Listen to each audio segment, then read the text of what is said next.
Welcome back everyone. Welcome to civil services study. UPSC civil services के लिए current affairs के लिए next test लगाते हैं, टेस्ट नंबर 421। तो चलिए स्टार्ट करते हैं। लिंक डिस्क्रिप्शन बॉक्स में है, वहाँ पर आप इन सभी के सभी 421 टेस्ट को विज़िट कर सकते हो, इनका रिवीजन कर सकते हो। तो चलिए स्टार्ट करते हैं। तो आ जाइए, क्वेश्चन नंबर 1 है। आज डेट हो गई है 2 जुलाई 2020।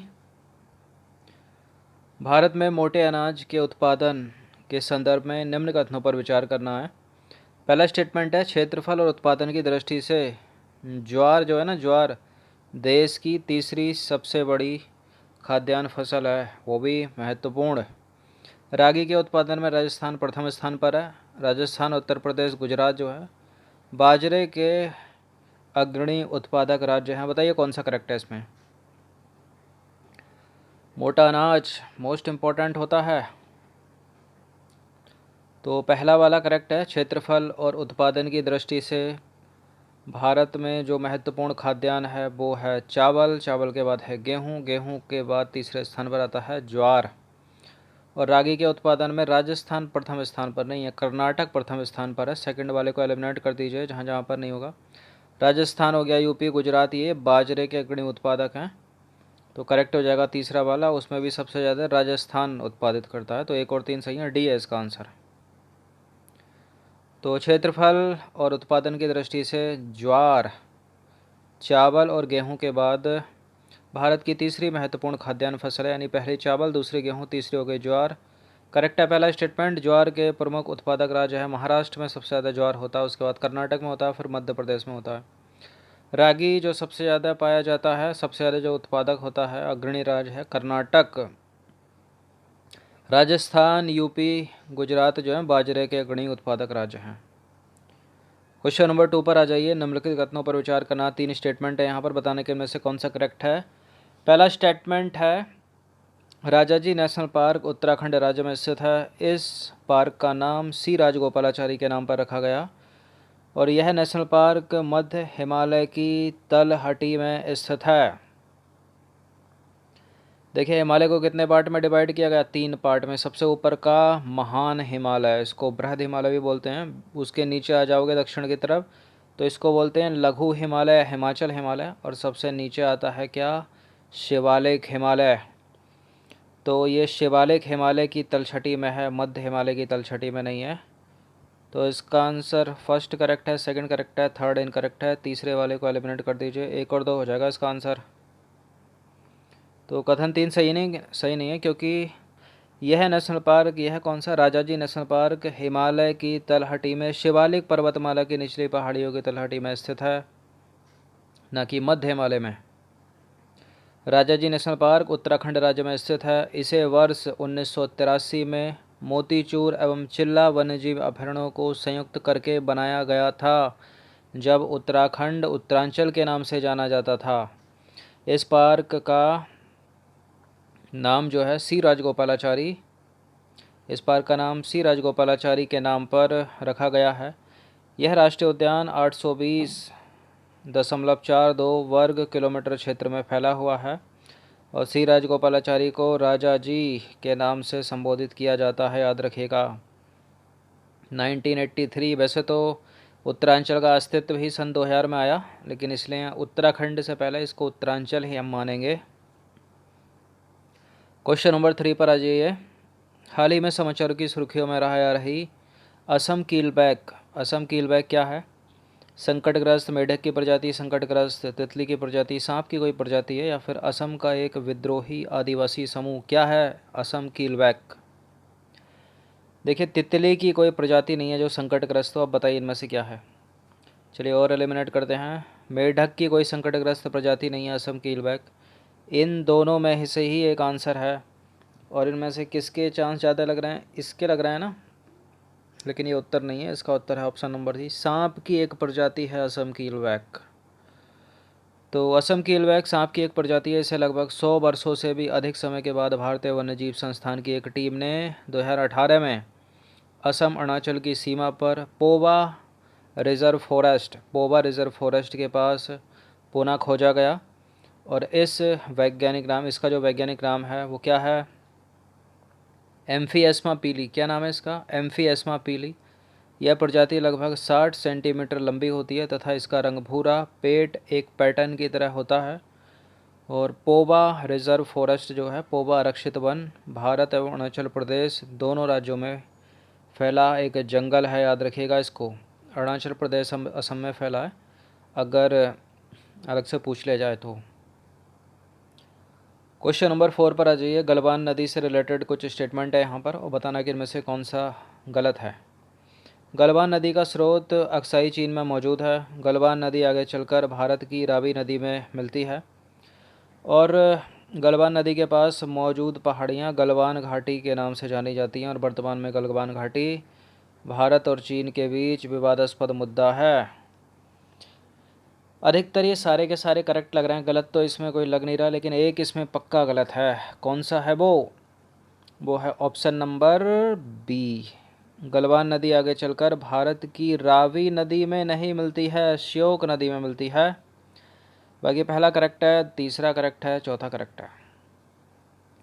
तो गलवान घाटी सामान्यतः देखिए उस भूमि को संदर्भित करती है जो गलवान नदी के पास मौजूद पहाड़ियों के बीच स्थित है। गलवान नदी का स्रोत चीन की ओर अक्साई चीन में मौजूद है, और आगे चलकर यह नदी, कौन सी नदी? गलवान नदी भारत की श्योक नदी में मिल जाती है, ना कि रावी नदी में। गलत है दूसरा वाला स्टेटमेंट। क्वेश्चन नंबर 5 पर आ जाइए। चिकित्सक दिवस, नेशनल डॉक्टर्स डे के संदर्भ में निम्नलिखित में से कौन सा कथन सत्य है? भारत में प्रत्येक वर्ष 1 जुलाई को राष्ट्रीय चिकित्सक दिवस मनाया जाता है, यानी कल ही मनाया गया होगा। इस दिवस के आयोजन का मुख्य उद्देश्य क्या है? समाज के प्रति चिकित्सकों के योगदान एवं उनकी प्रतिबद्धता के लिए उनका आभार व्यक्त करना।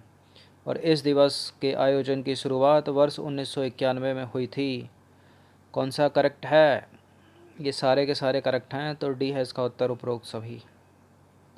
तो देखिए, भारत में प्रत्येक वर्ष 1 जुलाई को राष्ट्रीय चिकित्सक दिवस, नेशनल डॉक्टर्स डे मनाया जाता है। इस दिवस के आयोजन का मुख्य उद्देश्य समाज के प्रति चिकित्सकों के योगदान और उनकी प्रतिबद्धता के लिए उनका आभार व्यक्त करना है। और भारतीय समाज में चिकित्सकों को भगवान के समान दर्जा दिया जाता है। भारत में राष्ट्रीय चिकित्सक दिवस के आयोजन की शुरुआत सबसे पहले 1991 में हुई थी, तभी से प्रत्येक वर्ष 1 जुलाई को राष्ट्रीय चिकित्सक दिवस के रूप में मनाया जाता है। क्वेश्चन नंबर 6 पर आ जाइए। प्रधानमंत्री गरीब कल्याण अन्न योजना, कौन सी? प्रधानमंत्री गरीब कल्याण अन्न योजना के संदर्भ में निम्नलिखित में से कौन सा कथन जो है वो सही नहीं है, यानी गलत है? देखिए, इस योजना के तहत 80 करोड़ राशन कार्ड धारकों को कवर किया गया है। प्रधानमंत्री गरीब कल्याण अन्न योजना के तहत योजना की घोषणा 4 महीने के लिए की गई थी, और इस योजना के तहत लाभार्थियों को मुफ्त में 1 किलो दाल भी प्रदान की गई है। बताइए इनमें से कौन सा गलत है? देखिए, इस योजना के तहत बिल्कुल लाभार्थियों को 1 किलो दाल भी प्रदान की गई है, और बाकी 5 किलो चावल, 5 किलो दूसरा राशन। इस योजना के तहत 80 करोड़ राशन कार्ड धारकों को कवर किया गया, ये भी करेक्ट है। ये वाला गलत है, ये 3 महीने के लिए थी, मतलब है 4 महीने के लिए नहीं है। कौन कौन से वो महीने? अप्रैल, मई और जून। जुलाई इसमें शामिल नहीं है जो चल रहा है। तो देखिए, कथन दो सही नहीं है, क्योंकि इस योजना की घोषणा 3 महीने के लिए की गई थी, या की गई है। अब तो थी मानेंगे क्योंकि अब जुलाई आ गया है। अप्रैल, मई और जून के लिए याद रखिएगा। और प्रधानमंत्री गरीब कल्याण अन्न योजना कोविड-19 महामारी के खिलाफ लड़ाई में प्रधानमंत्री गरीब कल्याण पैकेज का हिस्सा है। ये योजना 80 करोड़ राशन कार्ड धारकों को कवर करती है, और इस योजना के तहत लाभार्थियों को 5 किलो अनुदानित अनाज जैसे कि गेहूं या चावल, और उसके अलावा 5 किलोग्राम मुफ्त खाद्यान्न प्रदान किया जाएगा। और इसमें लाभार्थियों को मुफ्त में 1 किलो दाल भी प्रदान की गई है। चलिए नेक्स्ट प्रश्न की तरफ बढ़ते हैं। क्वेश्चन नंबर 7 है। भारत तिब्बत सीमा पुलिस, Indo Tibetan border police, ITBP के संदर्भ में निम्नलिखित कथनों पर विचार करना है। देखिए, यह केंद्रीय सशस्त्र पुलिस बलों में से एक बल है, जिसे 24 अक्टूबर 1962 को गठित किया गया था। और ITBP को लद्दाख के काराकोरम दर्रे से लेकर अरुणाचल प्रदेश के जाचेपला तक भारत चीन सीमा पर बॉर्डर गार्डिंग ड्यूटी के लिए तैनात किया गया है। यह विशेष रूप से प्रशिक्षित पर्वतीय बल मतलब माउंटेन फोर्स है। बताइए कौन सा करेक्ट है इसमें। बिल्कुल ये तीनों के तीनों करेक्ट हैं। पहला भी करेक्ट है, दूसरा भी करेक्ट है, तीसरा भी करेक्ट है। इसका आंसर हो जाएगा ऑप्शन नंबर डी 1 2 3। मुद्दा न्यूज़ में है तो ये प्रश्न बन सकता है। तो देखिए, केंद्रीय सशस्त्र पुलिस बल central arm police force CAPF में से एक भारत तिब्बत सीमा पुलिस इंडो तिब्बतन बॉर्डर पुलिस को गठित किया गया था 24 अक्टूबर 1962 को। और ITBP को लद्दाख के काराकोरम दर्रे से लेकर अरुणाचल प्रदेश के जाचेपला तक 3488 किलोमीटर की भारत चीन सीमा पर बॉर्डर गार्डिंग ड्यूटी के लिए तैनात किया गया है। ITBP एक विशेष पर्वतीय बल है, माउंटेन फोर्स है, जिसके अधिकांश अधिकारी एवं कर्मचारी पेशेवर रूप से प्रशिक्षित पर्वतारोही एवं स्कीयर हैं और इसका मुख्यालय है नई दिल्ली में। ITBP का याद रखिएगा, Indo Tibetan border forces. Bharat और चीन के बीच काफ़ी समय से विवादास्पद मुद्दा है।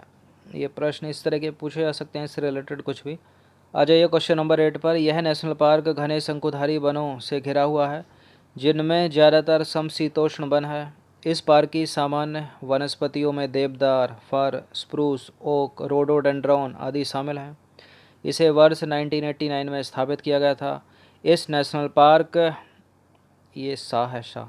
इस नेशनल पार्क में विभिन्न दुर्लभ एवं लुप्तप्राय प्रजातियां भी पाई जाती हैं, जैसे कि काला भालू, हिमालयन मोनल, हिमालयन ताहर, कस्तूरी मृग हो गया, हिम तेंदुआ आदि पाए जाते हैं। गंगा नदी का उद्गम स्थल गोमुख इस पार्क के अंदर स्थित है। निम्नलिखित में से कौन सा नेशनल पार्क है ये? बताइए कौन सा नेशनल पार्क है ये? The great Himalayan national park है, गोविंद राष्ट्रीय उद्यान है, हेमिस नेशनल पार्क है या गंगोत्री नेशनल पार्क है? देखिए, ऊपर की जितनी भी विशेषताएं ना, जैसे देवदार, फर, स्प्रूस, ओक, रोडोडेंड्रॉन या फिर हिमालयन मोनल, हिमालयन ताहर, कस्तूरी मृग, हिम तेंदुआ, इन सभी की विशेषताएं हैं, इन सभी में ये पाए भी जाते हैं। लेकिन यहाँ एक क्लू है जो आपको इसका आंसर निकाल सकता है, वो है गंगा नदी का उद्गम स्थल जो गोमुख है ना, गोमुख, वो इस पार्क के अंदर है स्थित है। अब गंगा कहाँ से निकलती है? गोमुख से, गंगोत्री ग्लेशियर के गोमुख से। अब वो कहाँ है? उत्तराखंड में है ना वो, जम्मू कश्मीर में तो है नहीं। अब आपको GS थोड़ी बहुत पड़ी होगी। तो हेमिस नेशनल पार्क कहाँ पर है? जम्मू कश्मीर में, तो ये तो होगा नहीं। The great Himalayan national park कहाँ पर है? यह है हिमाचल प्रदेश में, इसको भी एलिमिनेट कर दीजिए। गोविंद राष्ट्रीय उद्यान उत्तराखंड में और गंगोत्री नेशनल पार्क उत्तराखंड में, तो इसका आंसर गंगोत्री ही है, बी। तो देखिए, गंगोत्री नेशनल पार्क को वर्ष 1989 में स्थापित किया गया था और ये उत्तराखंड के उत्तरकाशी जिले में भागीरथी नदी के ऊपर ऊपरी जलग्रहण क्षेत्र में स्थित है। गंगोत्री ग्लेशियर पर गंगा नदी का उद्गम स्थल गोमुख जो है इसी पार्क के अंदर स्थित है। वनस्पति की बात की जाए यहाँ की, तो यह पार्क घने शंकुधारी वनों से घिरा हुआ है जिसमें ज़्यादातर आपको मिलेंगे समशीतोष्ण वन। और यदि आप इस पार्क की यात्रा करते हैं तो आपको मिलेंगे चिरपाइन के वृक्ष, देवदार के वृक्ष, फर के वृक्ष, स्प्रूस के वृक्ष, ओक के और रोडोडेंड्रॉन के। और यदि आएंगे आप यहाँ पर तो कुछ जीव जंतुओं की दुर्लभ एवं लुप्तप्राय प्रजातियाँ आपको यहाँ देखने की मिलेंगी, जैसे नीली भेड़ मिलेगी देखने को, काला भालू मिलेगा, भूरा भालू मिलेगा, हिमालयन मोनल मिलेगा, हिमालयन स्नोकॉक मिलेगा, हिमालयन ताहर मिलेगी और कस्तूरी मृग मिलेगा। और मिलेगा क्या? हिम तेंदुआ। क्यों पूछा गया ये प्रश्न? देखिए, हाल ही में गंगोत्री राष्ट्रीय उद्यान में सड़कों के विकास के लिए उत्तराखंड राज्य वन्यजीव सरकार सलाहकार बोर्ड ने, Uttarakhand state wild life advisory board ने क्या किया है? वन भूमि के हस्तांतरण वाले प्रस्तावों को मंजूरी दी है और यह निर्णय भारत एवं चीन के मध्य लद्दाख में वास्तविक नियंत्रण रेखा LAC पर तनाव के मद्देनज़र लिया गया है। Line of actual control, LAC। Question number 9 पर आ जाइए। मोटे अनाज निम्नलिखित में से किसके बेहतर स्रोत माने जाते हैं? वसा, प्रोटीन, खनिज लवण के, या folic acid, zinc, amino acid के, या फाइबर के, कार्बोहाइड्रेट के, कैल्शियम के, उपरोक्त सभी के? तो बिल्कुल मोटे अनाज। देखिए, मोटे अनाज में प्रोटीन भी है, वसा भी है, खनिज तत्व भी है, folic acid, zinc, amino acid भी है, फाइबर, कार्बोहाइड्रेट, कैल्शियम भी है, सभी के सभी हैं। इसका आंसर हो जाएगा ऑप्शन नंबर डी। तो देखिए मोटे अनाज में प्रोटीन, वसा, खनिज तत्व, फाइबर, कार्बोहाइड्रेट, ऊर्जा, calorie, calcium, phosphorus, iron, carotene, folic acid, zinc तथा अमीनो एसिड आदि के बेहतर स्रोत माने जाते हैं। अतः बेहतर आहार विविधता और पोषण संबंधी समस्याओं का समाधान करने की दृष्टि से मोटे अनाज का बहुत महत्व है। तो अपने भोजन में ज़रूर सेवन करना मोटे अनाज का। क्वेश्चन नंबर 10 पर आ जाइए। माई गवर्नमेंट के संदर्भ में निम्नलिखित में से कौन सा सत्य है? देखिए माई गवर्नमेंट भारत सरकार द्वारा संचालित दुनिया का सबसे बड़ा नागरिक संबद्धता मंच है। यह सरकार और नागरिकों के बीच दो तरफा संचार की सुविधा देता है। यह सहभागी शासन का एक प्रमुख मंच है। माई गवर्नमेंट तो करेक्ट है। सारे के सारे स्टेटमेंट जो डी है इसका आंसर। माई गवर्नमेंट भारत सरकार द्वारा संचालित दुनिया का सबसे बड़ा नागरिक मंच है, पहला करेक्ट है। यह सरकार और नागरिक के बीच दो तरफा संचार की सुविधा प्रदान करता है, बिल्कुल करता है। यह सहभागी शासन का एक प्रमुख मंच है। तो सारे के सारे करेक्ट हैं, डी है इसका आंसर। क्वेश्चन नंबर 11 पर आ जाइए, इसी से मिलता जुलता है। यह है माई गॉव कोरोना हेल्प डेस्क। वो था माई गवर्नमेंट, यह है my government corona help desk के संदर्भ में विचार करना है। देखिए कोरोना हेल्प डेस्क को कोविड-19 महामारी के खिलाफ लड़ाई में माई गॉव और जियो हैप्टिक टेक्नोलॉजी लिमिटेड और व्हाट्सएप के सहयोग से विकसित किया गया है। यह कृत्रिम बुद्धिमत्ता आधारित हेल्प डेस्क है जिसे 5 दिनों के रिकॉर्ड समय में विकसित किया गया है। मतलब रिकॉर्ड 5 दिन के अंदर ही विकसित कर डाला भारत ने। ये corona help desk, my government corona help desk तो करेक्ट है पहला स्टेटमेंट। कोविड-19 महामारी के खिलाफ इसको माई गवर्नमेंट, जिसके बारे में अभी चर्चा की गई 10 प्रश्न में, और जियो हैप्टिक टेक्नोलॉजी लिमिटेड और व्हाट्सएप के संयुक्त सहयोग से इसको शुरू किया गया है, विकसित किया गया। यह आर्टिफिशियल इंटेलिजेंस आधारित कृत्रिम बुद्धिमत्ता आधारित हेल्प डेस्क है जिसे रिकॉर्ड 5 दिनों में जो है वो विकसित कर लिया गया। दोनों के दोनों करेक्ट हैं, सी है इसका आंसर। क्वेश्चन नंबर 12 पर आ जाइए। निम्नलिखित में से कौन से ई लर्निंग के रूप हैं? कौन कौन से रूप हैं? वेब आधारित लर्निंग, मोबाइल आधारित लर्निंग, वर्चुअल क्लासरूम। तो सबके सब तो हैं ई लर्निंग के। ई लर्निंग क्या, इलेक्ट्रॉनिक लर्निंग है ना। तो वेब आधारित लर्निंग है, मोबाइल आधारित लर्निंग है, या कंप्यूटर आधारित लर्निंग, वर्चुअल क्लासरूम। तो सारे के सारे हैं, डी है इसका आंसर। आजकल तो यही चल रही है ना सब, कोविड-19 के कारण। तो इलेक्ट्रॉनिक लर्निंग या ई लर्निंग अथवा ऑनलाइन शिक्षा। देखिए इलेक्ट्रॉनिक शिक्षा से तात्पर्य अपने स्थान पर ही इंटरनेट व अन्य संचार उपकरणों की सहायता से प्राप्त की जाने वाली शिक्षा से है। और ई शिक्षा के विभिन्न रूप हैं जिसमें आप वेब आधारित लर्निंग या फिर मोबाइल आधारित लर्निंग कर सकते हो, या कंप्यूटर आधारित लर्निंग और वर्चुअल क्लासरूम इत्यादि शामिल हैं। तो 10 प्रश्न थे इम्पोर्टेंट जो न्यूज़ में थे, सारे के सारे हर क्षेत्र से संबंधित। अगर इनमें से एक भी प्रश्न नहीं आता है तब भी आपको होनी चाहिए ऐसे प्रश्नों की जानकारी। चलिए धन्यवाद।